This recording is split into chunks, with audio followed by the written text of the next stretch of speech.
कार्तिक मास महात्म्य कथा अध्याय 6। नारद जी बोले, जब 2 घड़ी रात बाकी रहे तब तुलसी की मृतका वस्त्र और कलश लेकर जलाशय पर जाएं। कार्तिक में जहाँ कहीं भी प्रत्येक जलाशय के जल में स्नान करना चाहिए।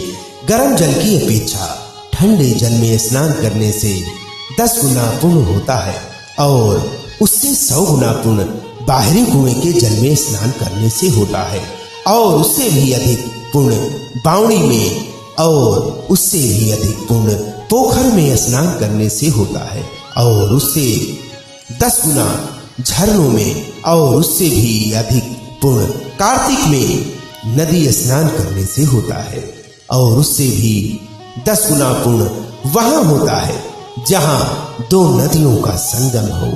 और यदि कहीं 3 नदियों का संगम हो तब तो पुण्य की कोई सीमा ही नहीं। स्नान से पहले भगवान का ध्यान करके स्नान संकल्प करना चाहिए।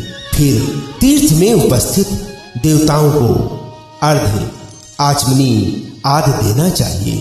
अर्घ्य मंत्र इस प्रकार है। कमलनाथ आपको नमस्कार है। हे जलशायी भगवान आपको प्रणाम है। हे ऋषिकेश आपको नमस्कार है।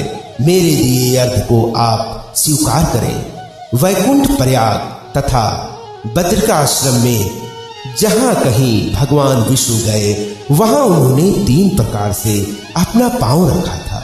वहां पर ऋषि वेद यज्ञों सहित सभी देवता मेरी रक्षा करते रहे। हे जनार्दन, हे दामोदर, हे देवेश, आपको प्रसन्न करने हेतु मैं कार्तिक मास में विधि विधान से ब्रह्मा मुहूर्त में स्नान कर रहा हूं। आपकी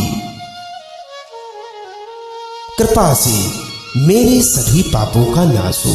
हे प्रभु, कार्तिक मास में व्रत तथा विधि पूर्वक स्नान करने वाला मैं अर्घ्य देता हूं। आप राधिका सहित स्वीकार करें, ग्रहण करें। हे कृष्ण, हे बलशाली राक्षसों का संहार करने वाले भगवान, हे पापों का नाश करने वाले, कार्तिक मास में प्रतिदिन दिए हुए मेरे इस अर्घ्य द्वारा कार्तिक स्नान का व्रत करने वाला फल मुझे प्राप्त हो। तत्पश्चात विष्णु, शिव तथा सूर्य का ध्यान करके जल में प्रवेश कर नाभि के बराबर जल में खड़े होकर विधि पूर्वक स्नान करना चाहिए। गृहस्थी को तेल और आंवले का चूर्ण लगाकर तथा विधवा स्त्री व यति को तुलसी की जड़ की मिट्टी लगाकर स्नान करना चाहिए। सप्तमी, अमावस्या, नवमी, द्वितीया, दशमी आदि तिथियों को आंवला तथा तिल से स्नान करना वर्जित है और स्नान करते हुए निम्न शब्दों का उच्चारण करना चाहिए। जिस भक्ति भाव से भगवान ने देवताओं के कार्य के लिए 3 प्रकार का रूप धारण किया था, वही पापों का नाश करने वाले भगवान विष्णु अपने आशीर्वाद से मुझे पवित्र बनाए। भगवान विष्णु की आज्ञा से कार्तिक व्रत करता है, ऐसे मनुष्य उसकी इंद्रादि सभी देवता रक्षा करते हैं और इसीलिए वह मुझको पवित्र करे। बीजों, रहस्यों तथा यज्ञों सहित वेदों के मंत्र कश्यप आदि ऋषि इंद्रादि देवता मुझे पवित्र करें। आदित्य आदि सभी नारियां, यज्ञ सिद्ध सर्प और समस्त औषधियां, वह तीनों लोकों के पहाड़ मुझे पवित्र करे। इस प्रकार कहकर स्नान करने के बाद मनुष्य को हाथ में पवित्री धारण करके देवता, ऋषि, मनुष्य तथा पितरों का विधि पूर्वक तर्पण करना चाहिए। तर्पण करते समय तर्पण में जितने तिल रहते हैं उतने वर्ष पर्यंत व्रती के पितृगण स्वर्ग में वास करते हैं और उसके बाद व्रती को जल से निकलकर शुद्ध वस्त्र धारण करना चाहिए। सभी तीर्थों के सारे कार्यों से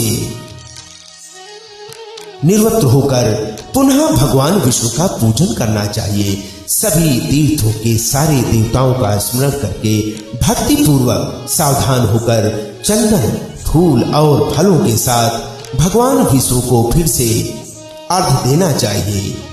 अर्घ के मंत्र का अर्थ इस प्रकार है, मैंने पवित्र कार्तिक मास में स्नान किया है, हे विष्णु राधा के साथ आप मेरे दिए अर्घ को स्वीकार करें, ग्रहण करें। इसके पश्चात चंदन, फूल, तांबूल आदि से वेद पाठी ब्राह्मणों का श्रद्धा पूर्वक पूजन करें और बारंबार नमस्कार करें। ब्राह्मणों के दाएं पांव में तीर्थों का वास होता है और मुंह में वेद और समस्त अंगों में देवताओं का वास होता है। अपने कल्याण की इच्छा रखने वाले मनुष्य को इनका ना तो अपमान करना चाहिए और न ही इनका विरोध करना चाहिए। फिर एकाग्रचित होकर भगवान विष्णु की प्रिय तुलसी जी की पूजा करनी चाहिए और उनकी परिक्रमा करके उनको प्रणाम करना चाहिए। हे देव, हे तुलसी, देवताओं ने ही प्राचीन काल से तुम्हारा निर्माण किया है और ऋषियों ने तुम्हारी पूजा की है। हे विष्णु प्रिया तुलसी, आपको नमस्कार है, आप मेरे समस्त पापों का नाश करें। इस प्रकार जो मनुष्य भक्ति पूर्वक कार्तिक व्रत का अनुष्ठान करते हैं वे संसार के सुखों का भोग करते हुए अंत में मोक्ष को प्राप्त करते हैं।